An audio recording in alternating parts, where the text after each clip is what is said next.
Pour introduire cette journée, M. Philippe Lal, vice-président de CEVU, va nous dire quelques mots sur la politique pédagogique à l'Université Lyon 1. En fait, cette journée remplace ce qui était les autres années, les journées depuis je ne sais plus quand d'ailleurs, les journées TIS. Voilà. Et d'ailleurs, vous avez remarqué que là, on est en train de chercher un petit peu la bonne formule pour mettre en valeur et pour stimuler les pratiques pédagogiques innovantes, puisqu'il y avait donc des appels à projets TIS, je crois que c'était depuis 2002 jusqu'à l'an dernier, jusqu'à 2013. Et puis l'an dernier, on a essayé de tester quelque chose sur lequel moi je m'étais engagé quand j'avais été candidat pour être vice-président du CEVU, c'était un bonus qualité formation. Donc pour dire, voilà, la partie TIS ne couvre pas toutes les idées de ce qu'il peut y avoir comme pratique pédagogique innovante. On peut faire des choses innovantes sans TIS, même avec une craie parfois. J'espère que je ne dis pas de bêtises, Christophe. Et on peut faire aussi des mauvaises TIS, d'ailleurs. Et donc, l'an dernier, on avait rajouté un bonus qualité formation en se disant, alors on a vu, il faut toujours apprendre de ses erreurs, qu'en fait, il y avait plein de choses intéressantes qui sortaient, et donc ça répondait à un besoin, mais que le fait d'avoir fait deux choses différentes, les traditionnels appels à projets TIS, et puis d'avoir fait un bonus qualité formation, ce n'était pas non plus la bonne solution, parce que d'abord, ça faisait deux appels, alors avec toutes les choses qu'on a à faire, répondre à deux appels, si on peut en faire qu'un, autant qu'en faire un seul. Et puis du côté de ceux qui les gèrent aussi, vaut mieux qu'en en faire qu'un. Et puis il y a des choses qui étaient tellement à cheval entre les deux que on ne savait plus finalement où présenter. Donc on s'est dit voilà, c'était une bonne idée sur le fond parce qu'on voit qu'il y a plein de choses intéressantes, mais la forme ça ne va pas. Et puis cette année, on a fait l'appel à projet pratique pédagogique innovante sur lequel il y a eu beaucoup de succès puisqu'il y a eu 77 projets, alors de taille vraiment variable, venant de toutes les composantes. Donc ça, c'était vraiment intéressant. Et du coup, on s'est engagé aussi à faire des retours de ça pour essayer d'échanger un maximum, puisque le but de cette journée, c'est surtout pas de dire voilà la bonne manière de faire. D'abord, il y en a plein. Ça dépend de ce qu'on a envie de faire, de la taille du public, de ce qu'on a envie de faire avec ses tripes. Et le but, c'est justement ensuite d'échanger. Donc voilà, c'est pas une journée sur le principe, comment on va dire, yaka ou donneur de leçons, voilà ce qu'il faut faire. C'est aussi d'échanger de ce qui marche, de ce qui ne marche pas.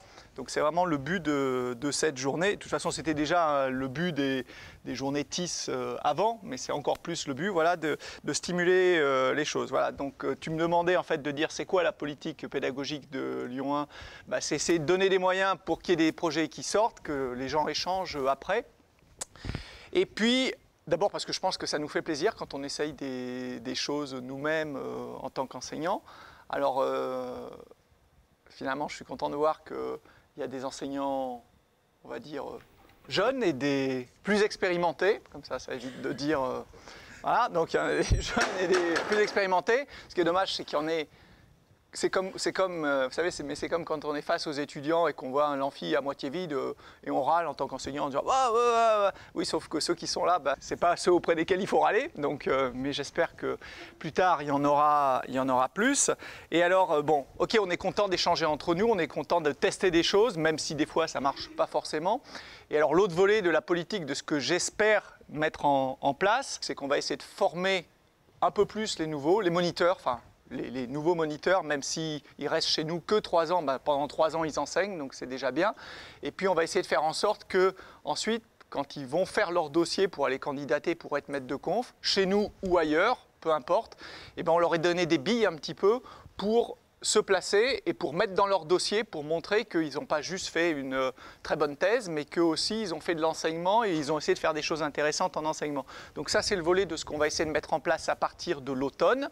Et pour tous les enseignants, là je vous livre un scoop de ce qu'on va essayer d'impulser dans la politique des promotions locales. On n'a pas grand-chose, on n'a pas une grosse marge de manœuvre dans les promotions locales, mais on va essayer de vraiment proposer encore plus que l'enseignement soit mis en valeur. Chut, le dites pas au conseil scientifique, c'est un secret, ça reste des affaires de formation.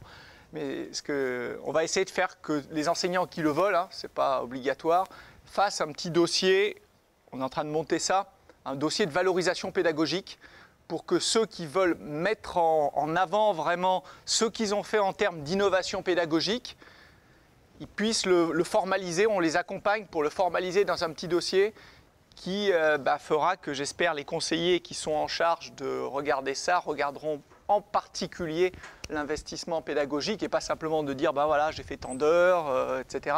Mais qu'on soit capable de faire un peu mousser, mettre en valeur ce qu'on a testé, même si ça n'a pas marché, même si ça n'a pas donné des résultats extraordinaires, mais ce qu'on a essayé de mettre en œuvre. Donc ça, c'est le deuxième volet. Et je pense que ce dossier type, ça, on va le sortir à l'automne, à peu près. Donc voilà, on essaie qu'on soit là pour à la fois se faire plaisir, pour essayer de faire avancer les choses vis-à-vis des étudiants. Et puis si on peut le mettre en avant pour des promotions, dans la petite marge qu'on a de promotion locale, tant mieux. Voilà, c'est les deux objectifs.